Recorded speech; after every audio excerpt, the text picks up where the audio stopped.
course, you got the big win the other day, but how important is put that behind you now and y'all get ready for Kentucky? Well, I don't know if you put it behind you. I think you build on it, right? And that's the biggest thing. You build on what a win like that does for you confidence-wise. You build on what it does for you spirit-wise.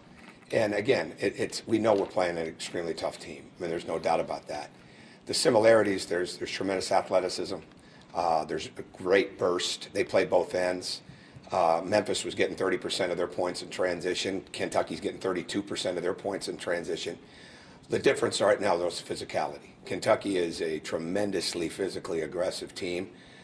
They've shot 100 more free throws than their opponent. You know, a sign of a really good team is when you're making more free throws than your opponent. They're doing that, and they just happen to be doing it at 80%, which is we haven't played anybody. We played a team at 79, but we haven't played anybody at 80%.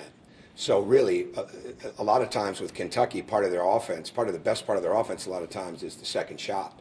Right now it's getting fouled, and they do a great job of driving into you, getting positioning, trying to hit you, trying to get the call, and they do an excellent job of that. They always have. And you've got to be able to deal with that. You've got to be able to keep the ball in front of you. You've got to have verticality. You know, so I can go on and on about the things we got to focus on, but the bottom line is we want to move forward and remember what that feeling felt like, not just winning the game, but most importantly, how we did it, you know, and the toughness that these guys had to have on the road to do that, the perseverance that they had to have to do that, and the belief that they had to have to do that. How did so many young guys get so much poise late in these big games like that? I just think it's we're still very young, right? It's a win on the road against a really good team. I mean, we have 9 freshmen. That hasn't changed. And every game, you hope it's just a little bit more experience that they have, a little bit more knowledge, but most importantly, confidence and belief. And when you win a game like that, or you win some close games, SMU helped us. Coming back from behind against Georgia Southern, that helped us. You know, those kind of things help you get better. You know, hopefully how poorly we played at Arizona State or how poorly we played against Dayton help you. You realize that you can't play that way and compete at this level. I mean, you've got to be you're not going to be great. You've got to be consistent. We made jump shots that day too, and we haven't always done that. You've got to make jump shots if you're going to win on the road. You've got to do a lot of things on the road, but you've got to make jump shots.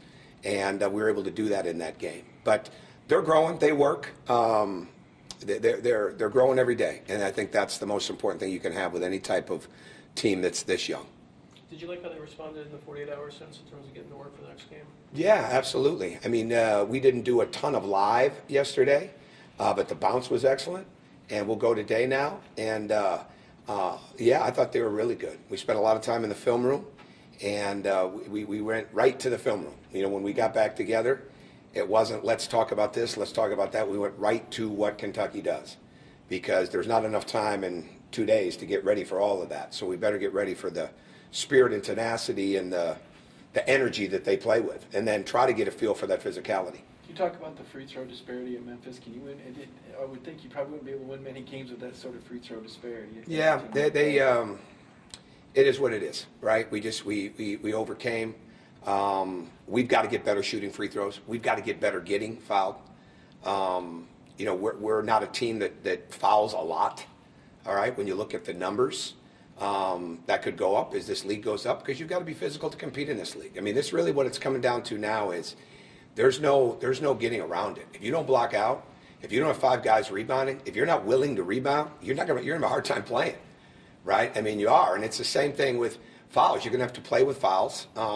It's part of it, but it is what it is, and we just leave it at that and get ready for the next one. This game has been sold out for a long time. Do you see tomorrow night's game as sort of a living up to your vision? I mean, obviously it's going to be packed out. It's the top 25 match. That's all part of this process. It really is. I mean, Kentucky sells out wherever they go, right? And we're excited about it. Excited that ESPN's here. Excited that Jay Billis, Carl Ravitch, Marty Smith, the guys like that are covering a game like this.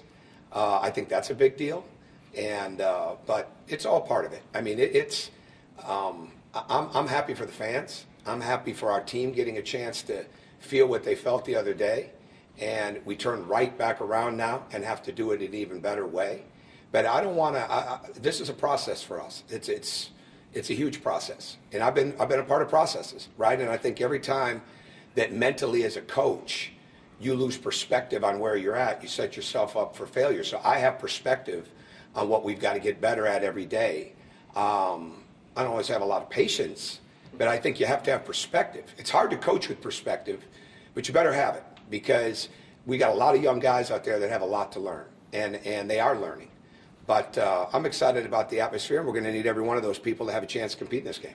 Following up on that, with all the youth on this roster, is there any concern in terms of the moment becoming too big at all? We can't control that. Yeah, we can't control that. I mean, it's you play at this level, you're going to play in a lot of big moments. And I think the most important thing is that I'm more concerned about the stakes are high every game, but how do we stay in character? Okay, staying in character is not worrying about how I'm going to score, how many times I'm getting the ball. Staying in character is moving without the ball. Staying in character is setting a good screen. Staying in character is hitting the open man.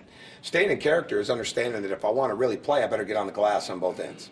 You know, those are the kind of things, and you try to get your team to focus on what they have a chance to control. They can't control how bright the lights are and all that. They can't control what the other team is going to do. They can control their attitude. They can control their mindset. They can control their energy. And I think that's the most important thing. You try to get any team, but especially a young team, to understand that. Because I think anxiety hit us early the other day. Like, I think the adrenaline of the game, I mean, I think it hit both teams a little bit. Like, it was almost like early on in the game, it was like the air went out of both teams a little bit. Now, both got it back. You know, but they have a young team too. And I think when you have youth, you've got that. Like, you've got to be able to stay even keeled as you go with it. That's why I just continue to understand all this is such part of the process. What stands out to you about the way Cal has handled his team this year and what they've been able to do? They're outstanding defensively.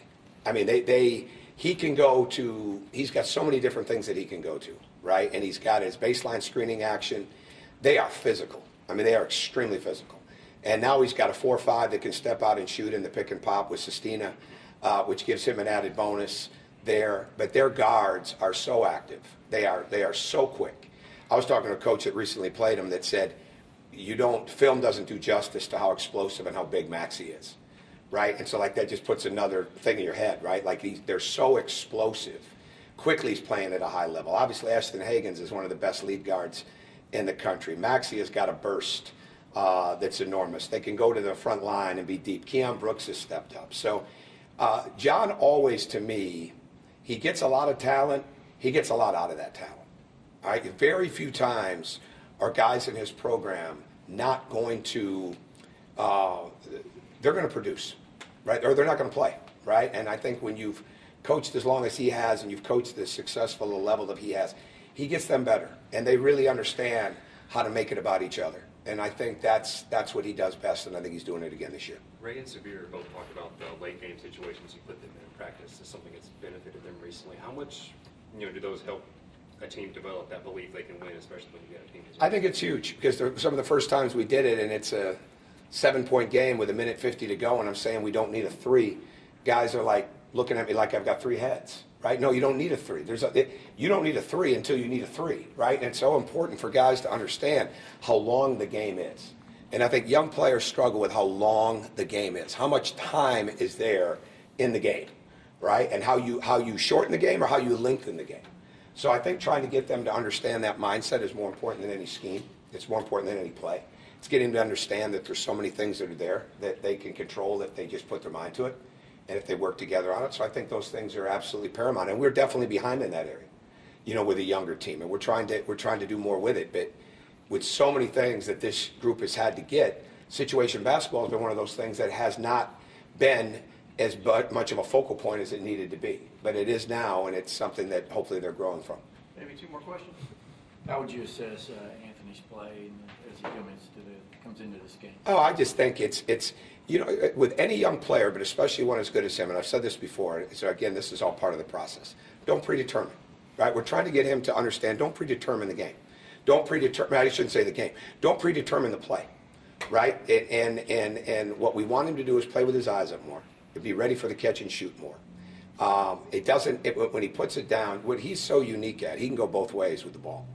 Very rarely can somebody that age go equally that well, right or left with the ball. So a lot of times when you have that kind of weaponry inside of your game, you got to take advantage of it. And again, it's just getting him to read the game, understand how much more efficient he is when he attacks.